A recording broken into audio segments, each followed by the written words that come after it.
Hi, I'm E.D. Lewis and welcome back to my channel, and today got the Willy Whacker, got the ring. That means Dark Shadows review. So, I mean, you can kind of see it at the very bottom of the screen this time, the way I have it framed. But anyway, yeah, so today is a Dark Shadows review, and I actually read this one just like the last Dark Shadows review. I read this during old school April, and this is Dark Shadows, the original series digest, Interrupted Voyage by DJ Arneson and art by Joe Certa. So, yeah, I have a tendency of calling it Voyage Interrupted for some reason instead of Interrupted Voyage, so I always have to look back at it. This was originally published in 1970. This was part of a line of little Dark Shadows novels, more like novellas, that, where was it? They said it was very reminiscent of,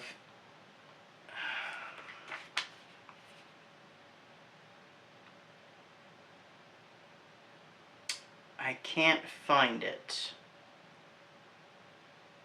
Oh, of the Big Little books from way, way back.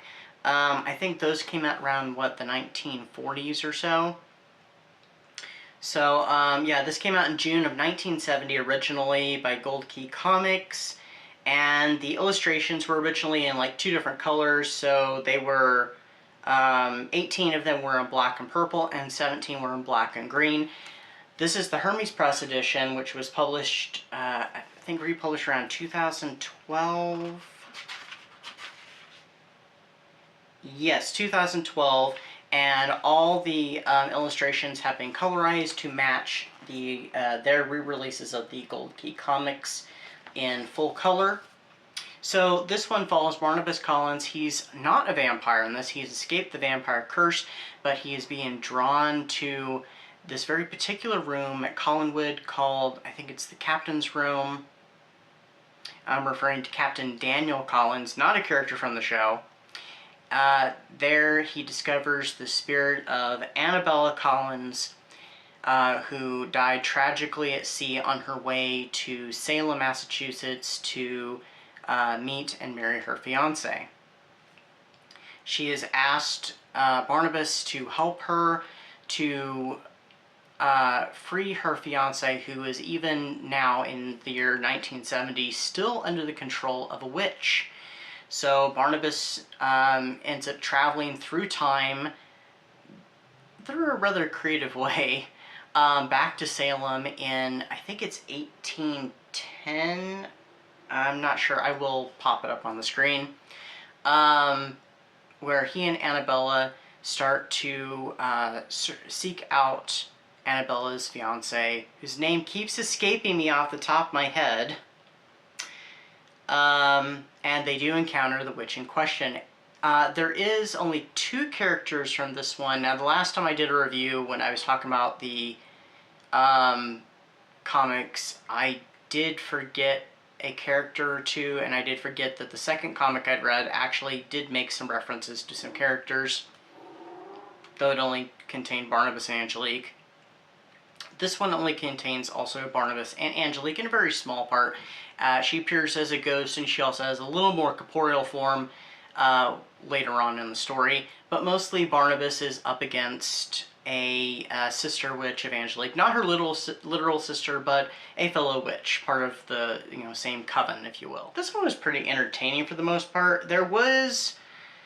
it was a little slow in spots, and it was also a little bit fast in others. Like, this one part was completely almost glossed over, and it's like, well, wait a minute, what happened? That happened? We didn't see that happen. It just kind of was sprung upon us. But, these were written for kids in the early 1970s, so, it's okay. It's a shame they didn't publish anymore. Each of the ones that they had done, they only did one of, so I don't know why that is, because... does it say any of the other ones? Dark Shadows was one. Boris, of course. Boris Karloff, Tales of Mystery, Ripley's Believe It or Not, and Tarzan of the Apes. I'd be interested in the Tarzan of the Apes and the Boris Karloff, Tales of Mystery. That would both be interesting. I don't know if Hermes Press has those. You know, maybe if they do, I'll have to check that out. But it was pretty fun. How Barnabas travels through time is interesting. I mean, it makes sense in some ways, but kind of still bizarre. And it's interesting how the townspeople kind of react to Barnabas, and I feel like due to their history with the witches and stuff, I feel like it kind of makes sense because they're immediately suspicious of Barnabas. Of course, he's acting kind of suspicious, and now he appears in town is kind of, you know, odd probably to people of the time period. So I can understand why they kind of look on him with, you know, fear and, you know, like I said, suspicion. But yeah, some interesting stuff kind of happens with this. It was kind of wild. It was very much in the, you know, kind of tone of those Gold Key comics, but just a longer story.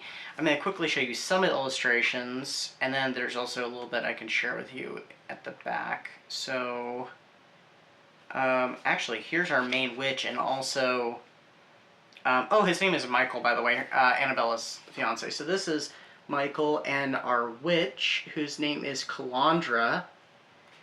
Kind of like Cassandra, but not, so that was kind of interesting. The spell that she casts on him is kind of cool, actually. There's not a lot of detail given, but it was still pretty cool. And this one, actually, if I had waited to read this till this month, it would have worked perfectly for Zombie-thon, because there is a character that is kind of zombified in a way, a sort of zombie, and I do like the illustrations of Barnabas in this one in particular. Oh, where's a good one? Oh, here's Barnabas and Annabella. So yeah, it was pretty cool. So I gave this one 4 stars. It wasn't too bad.